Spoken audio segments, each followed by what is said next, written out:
So what I'm going to ask us all to do is to let our spines be straight and tall.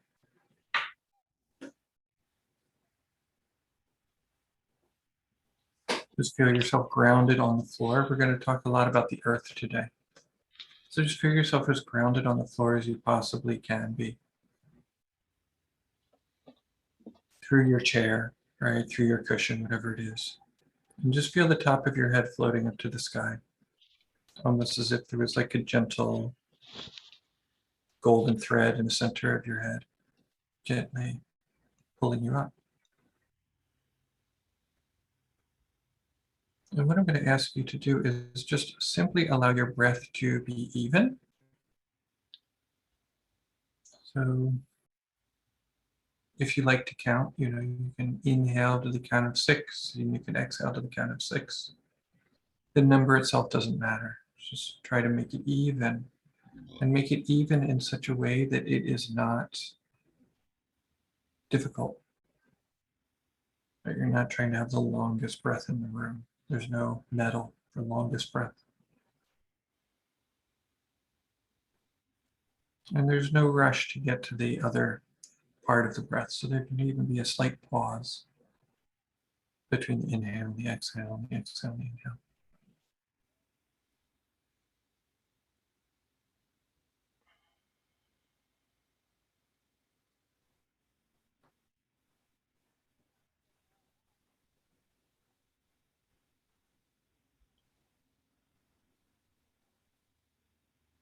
And while we're doing this, I'd like you to think about just being simple, that the breathing practice is simple. And the fact that we're sitting together talking about things that are important to us are simple. Sometimes a psychedelic experience is complicated. It seems so. Our minds can be complicated. Our lives are complicated, complex even. And sometimes we have a tendency to want things to be more complex because it's interesting. But right now, we're just going to rest in simplicity. And we're going to be a little bit humble, practicing sort of humility, realizing that we're all gathered together because we don't know everything. I don't know everything. Saad doesn't know everything. Right? The questions that you ask will probably confound us as well.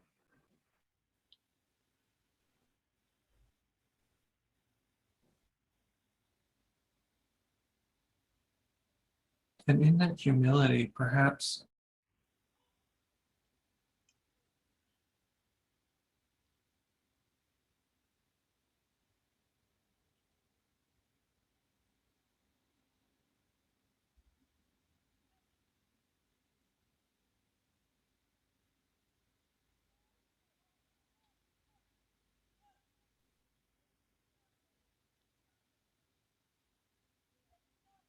so just allowing ourselves to be a little bit grateful that we can all gather here together.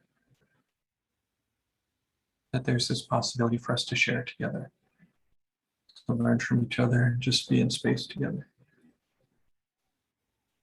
And just as you're grateful for everybody else in this room, just recognize that there are 35 other people here who are grateful that you're here too.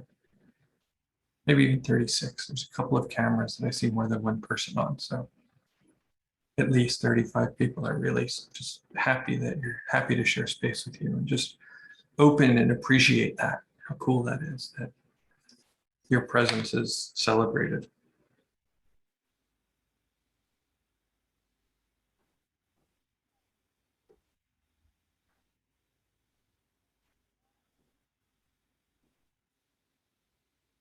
And let's just, from here, as you're ready, just open your eyes and perhaps move into gallery view for a moment and just take a quick look at everybody here and just appreciate, be like, oh, isn't that cool? Look at all these folks. Everybody is kind of, it's a interesting bunch, right? It's a solid crew. And so today, we're going to talk about DMT. And DMT is a really interesting substance because it puts us in a place that is wholly other. right? You know, it's like things like mushrooms or LSD create distortions. And then it goes from there. You know, the bigger the dose, the weirder, the more distorted it gets. And then sometimes we leave, go to another dimension or something like that. But DMT pretty quickly just transports us into another dimension. And this other dimension, from my experience, from a lot of other people's experience, is very, very humbling. Right? This is why I mentioned the word humility earlier. And I want us to consider humility as a quality that is useful for a psychonaut to have, right? The idea of moving into a space where we know nothing about what's going to happen, right? Even if we've worked with a medicine for many, many, many times and we have some idea of what to expect, we don't ever know fully what to expect. And, we sort of know that pride and hubris doesn't lead to any good. And we also know that pride and hubris, right, that arrogance doesn't lead to any good in the rest of our lives either. And so the cultivation of, you know, where it's different than self-esteem, right? So it's like on one hand, self-esteem and confidence, these are good qualities. But something like hubris, arrogance, not so good. And this is one of the really cool things about DMT is that it really puts us into a place of like, oh, wow, I have no idea what in the world is going on. Like even no matter how many times, like you go in and you're just like in a totally other place. And the thing about the other place is that it seems more real than ordinary reality. Right? It's like, oh my God, but it's almost like I mean, I'm sure, you know, if you've been there, you know what I'm talking about. Like you smoke this DMT, you smoke this little crystal, and then all of a sudden you seem to be in a place that predates our entire dimension, right? It's almost as if you're in an area where they have built the world we're looking at. It's almost like if, you know, a Philip K. Dick novel or something like that, you know, or the Loki series in Marvel, if you watch that, where there's like all of this stuff happening behind the scenes that is creating this ordinary life that we have. It's also very humbling because we can't even exactly remember exactly what happens, right? It confounds our ability to describe. And some of us might even take a lot of pride in the way we describe things, right? You know, we read literature about these states and it's just, they had to come up with like the word ineffable, right? They've had to come up with the word undescribable because these places are. And so it pushes us up against our limits as a human and as a person. We like literally just like can't deal. We can't perform the way we would like to perform. And this is again, very, very humbling. And so this is one of the things that I like most about the DMT space is that it's humbling. And then again, and I didn't even mention the beings that live there. We didn't even get to the inhabitants of the space, right? And so then here I am in a space that defies my description, that seems more real than ordinary reality, that seems to be the place where my reality has been constructed, and it's inhabited by beings that are incomprehensible and also seemingly wiser, more intelligent, and more able to understand the underpinnings of reality than I am, right? And people have this sense that they look at these beings, and these beings, there's nothing they can do but try to instruct us or try or make fun of us, really. But there's this sense that we're really being talked down to, that there's something going on, that the people, I'm gonna round them up to people. I'm just gonna call them people. That the people who live in the DMT space are just like, all right, kid, let's try this again. And they try and they show us some stuff and they're like, this is how this works. And okay, your 5 minutes is up, back to Earth. And you retained none of it. Not that it made any sense whatsoever anyway. So again, humility. The thing that separates DMT in a lot of ways from mushrooms, LSD, ayahuasca, is that it's hard to get any spiritual work done in those places, right? Even MDMA, you know, you go into these spaces, you have this long extended period of time where you get to kind of unravel your karmas, right? You get to unravel your mess. And you get to have these deep insights about how you've been messing up, and these deep insights about how you can become better. And you can sort of remove energetic blocks and things of that nature. And that doesn't seem to happen so much in DMT. It's not quite as good for process work, right? So, if you want to get process work done, DMT doesn't really seem to be the place to go. And even when you kind of search the internet, I felt like doing a little homework for, the spiritual characteristics of DMT. Is there's nobody writes about it all that much. What they mostly write about is like, isn't it crazy that I saw aliens? And so that's a lot of what is talked. And then there's a whole bunch of stuff on the internet about if you breathe funny and listen to weird music, you're going to get your body to produce DMT on its own, right? Because it's endogenous, it's produced by the system. It's my sense that the system doesn't really produce enough to really make you trip, even if you breathe funny. But it doesn't stop people from writing articles about it, insisting that if you huff and you puff long enough, that you will that you'll release DMT into your system. And maybe Dr. Saad can talk more about that in a moment. But I think that that's pretty close to not true. However, it seems that the breath work that people suggest is pretty close to Kapalabhati pranayama. I've been a yoga teacher for 20 years or so, and I really like Kapalabhati. And so I figured we would do some, because even if it doesn't release DMT in our system, it purifies the blood, it strengthens the lungs, it purifies the lungs. It is said to, Kapalabhati means skull shining. So there's this idea of kind of, purifying the crown and the intellect and making ourselves more sharp and clean and clear.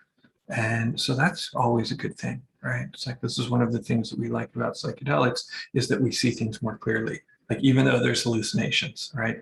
Somehow within the hallucinations are also more clear than ordinary reality. So we'll do just, a few rounds of this, and then I'll cede the floor.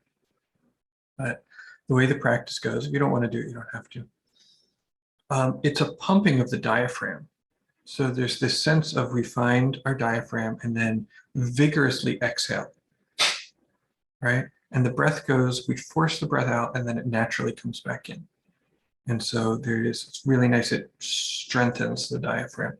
If you can see that I'm sweating, it's very hot where I am. If you're prone to disorders of heat, like, if you are prone to, hot flashes, or what's the thing? I don't know why my brain isn't working. Rashes, like if you're getting a lot of heat rashes and things like that, liver issues, you might not want to do this. And if you get too hot, you can calm down as well. But this is a really good practice for getting your mind clear. So what I would ask that you do is inhale fully, and then exhale fully. We're going to do 27 of these the first time. And then inhale about halfway. And then pump the diaphragm 27 times.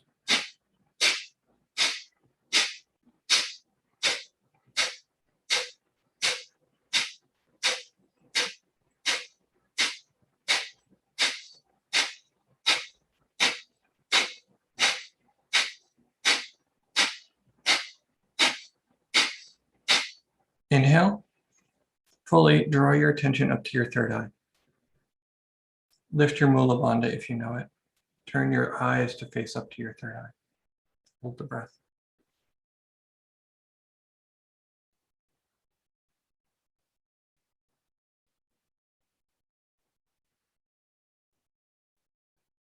And release.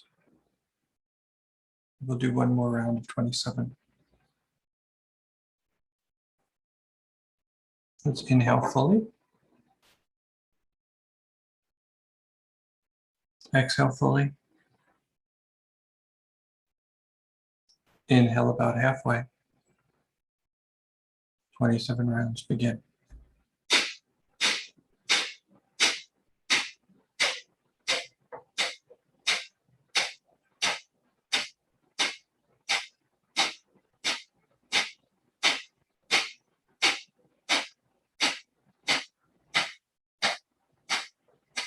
Inhale, pull your energy up to your third eye, up to your crown. Turn your eyes, close your eyes, turn them up to look up.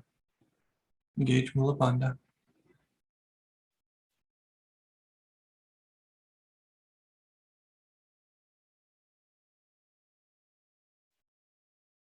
And breathe.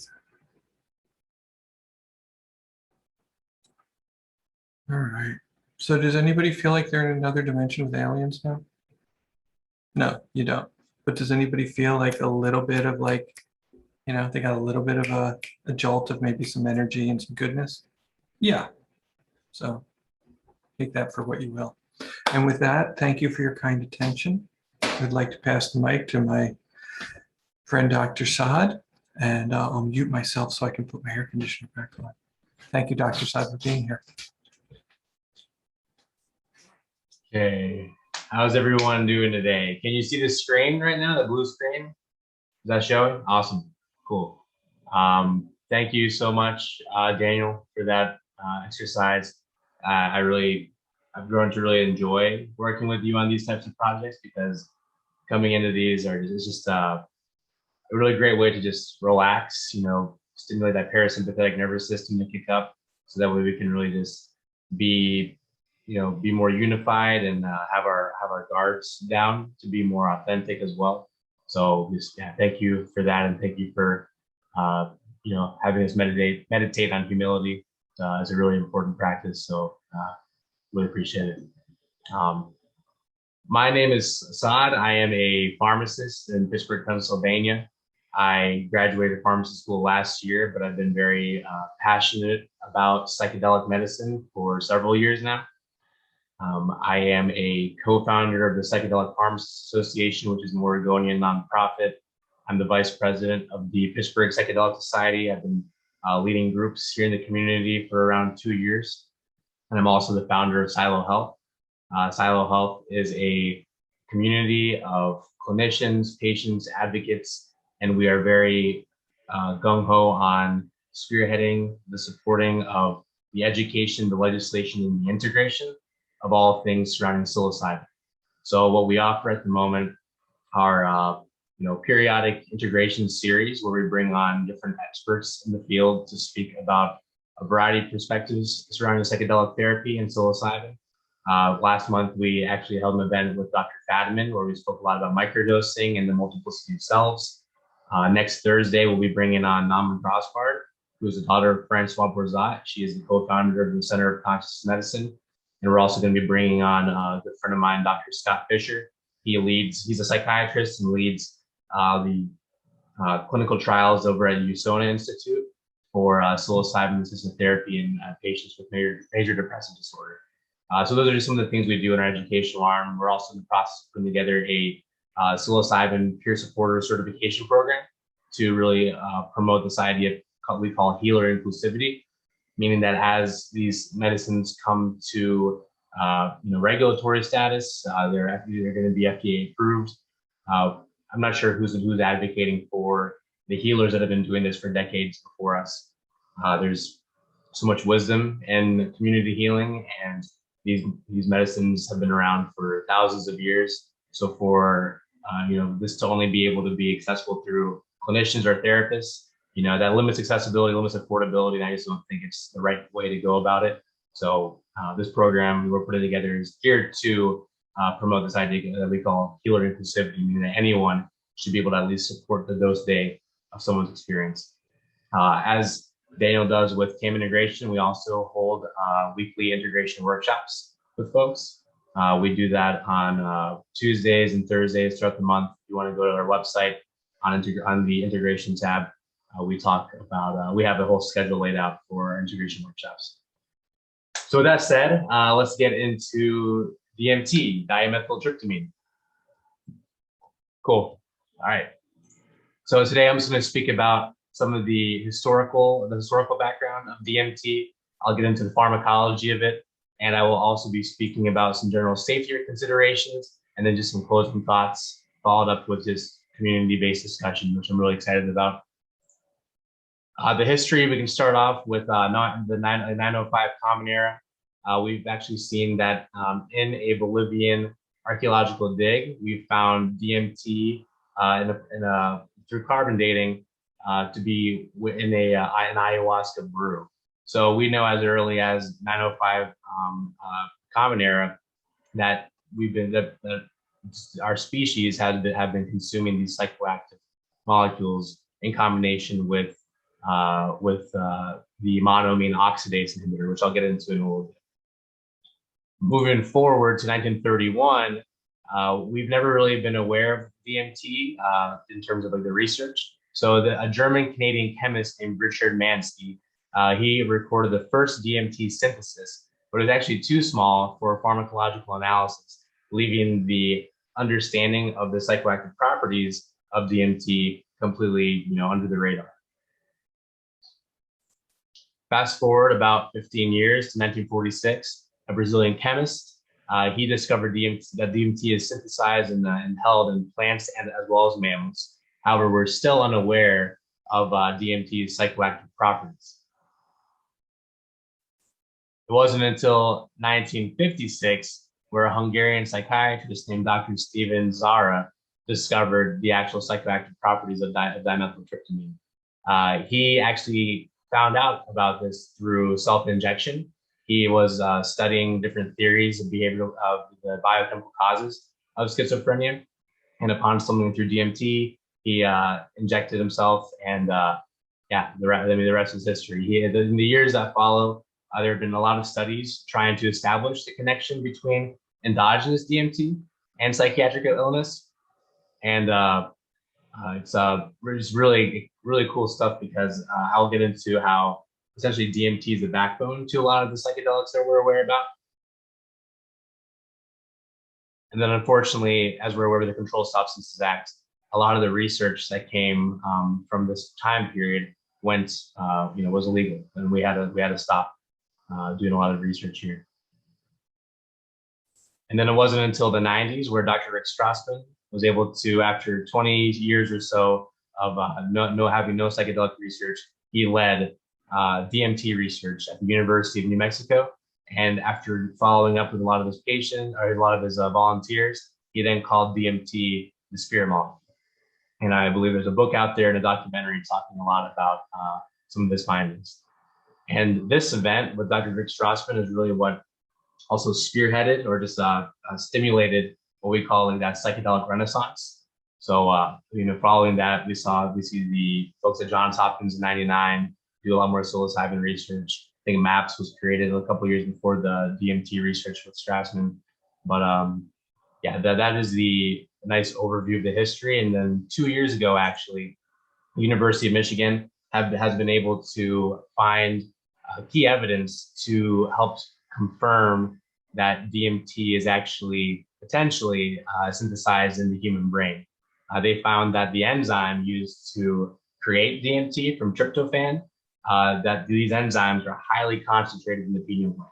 So we still need much more research to definitively say that human beings can synthesize it in the brain. However, we're finding that it's created in the lungs, in the liver, and other peripheral tissues. And then additionally in mice models, or I think rat models, they found that DMT is synthesized in the brain.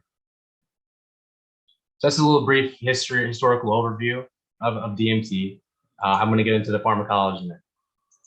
So the pharmacology here, I do want to show on the very top right is DMT, dimethyltryptamine. We spoke about psilocybin last month, and how psilocybin gets metabolized into psilocin, which is that second molecule over at the very top of this label, there's psilocin. And the only difference between psilocin and DMT is just that hydroxyl group on that carbon ring right there. On the ring right there.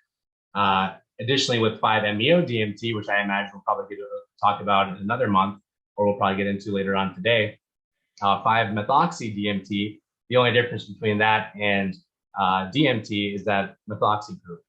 So obviously, psilocybin and DMT are completely different in terms of duration of action, but it's just really cool to see that psilocin is actually called 4-hydroxydimethyltryptamine. 5-MeO-DMT is 5-methoxydimethyltryptamine. So the backbone to these more popular classical psychedelic compounds is DMT. So I think that today is a really cool presentation to be speaking about DMT. And then additionally, ayahuasca, as we're aware, ayahuasca has DMT as well as a monoamine oxidase inhibitor. So monoamine oxidase is the enzyme necessary to break down DMT. So we spoke briefly about DMT when it's inhaled. It's a very short half-life or very short duration of action, 10, 20 minutes or so. However, whenever it's consumed in conjunction to the monoamine oxidase inhibitor, that inhibitor is what prevents the degradation of DMT. So that way the duration is much longer. So we see these ayahuasca ceremonies, they are a longer duration of action versus just inhaled DMT. And then DMT does mediate its effects through the serotonin receptors, sigma-1 receptor, adrenergic receptors, as well as modulating glutamate and dopamine.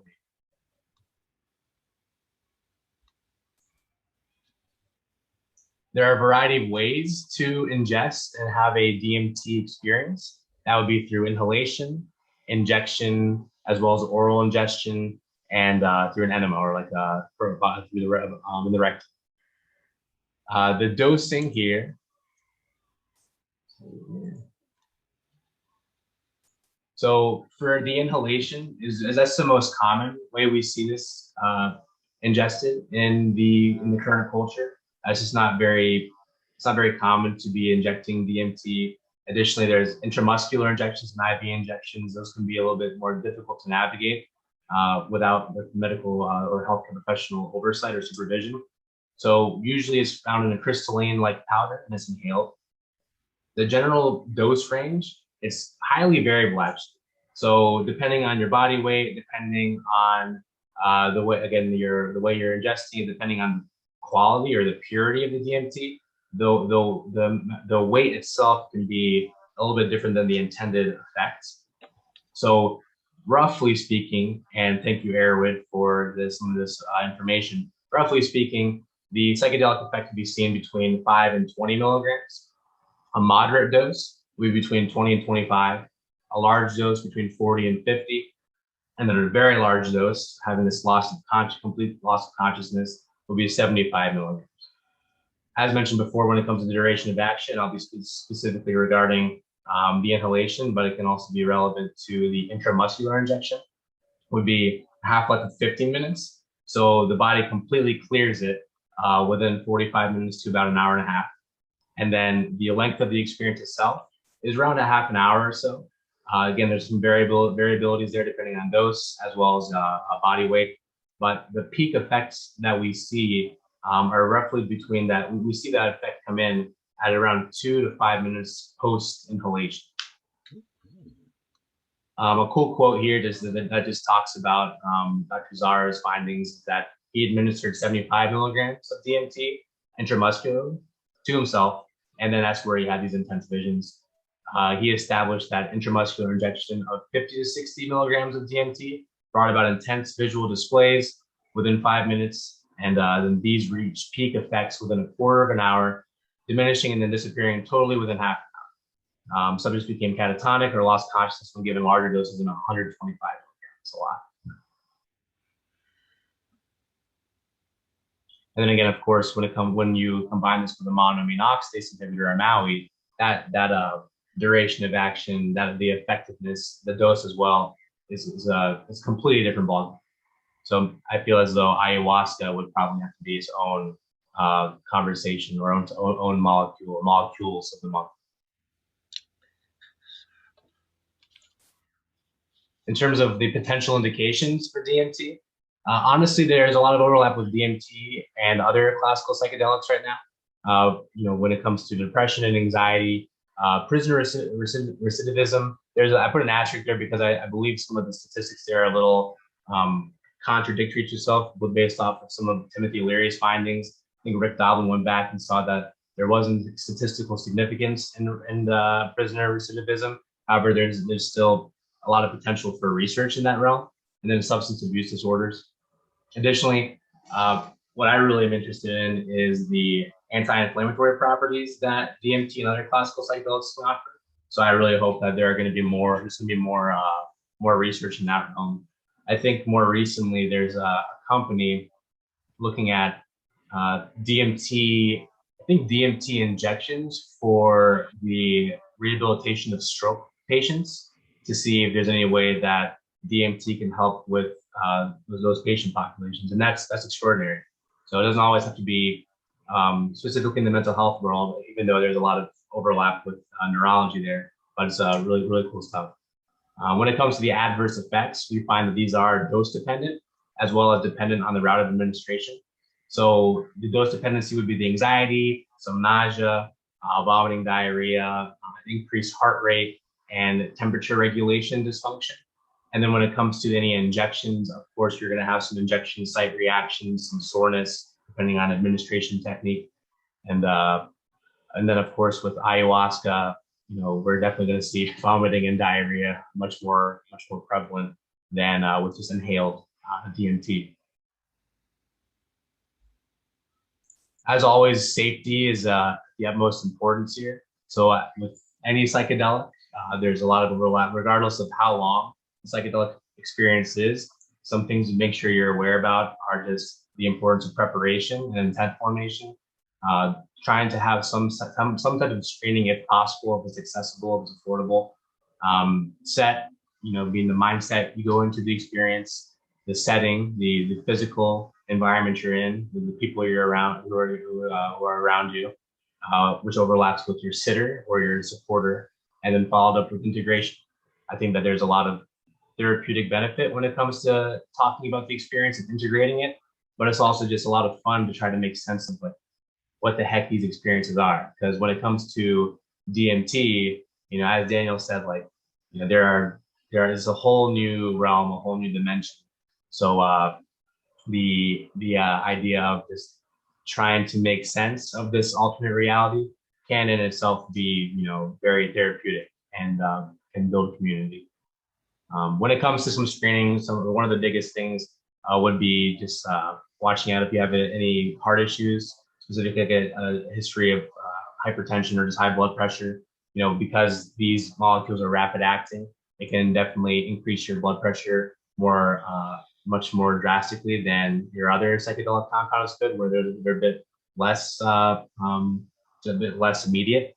And then so caution for any heart issues. And then additionally, with a lot of these classical psychedelics, unfortunately, the interplay of schizophrenia diagnoses and psychedelics is really misunderstood and under researched right now.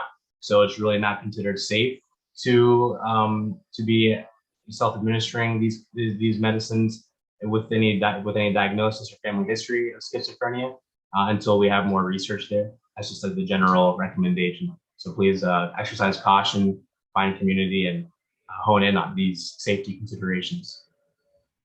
And just some closing thoughts here regarding DMT.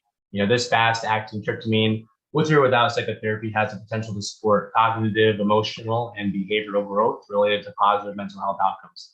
These experiences can be mystical and could support long-term sustainable healing practices.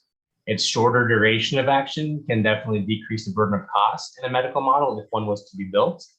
And there is so much potential for the alleviation of anxiety, depression, trauma, and a variety of other mental health struggles that many of us and our loved ones face daily, especially with the pandemic right now. More research definitely needs to be done to better understand this mystical molecule. So with that said, fundamentally, we are a storage vesicle of a Schedule I substance. So either it should not be illegal to possess, or we should all go to jail for manufacturing our own drugs. So at the end of the day, I really think that we should be speaking about education, destigmatizing these molecules, all the molecules, ending the war on drugs, and building community throughout the way. So with that, that's my presentation on DMT, and would love to open it up for questions and community story exchange.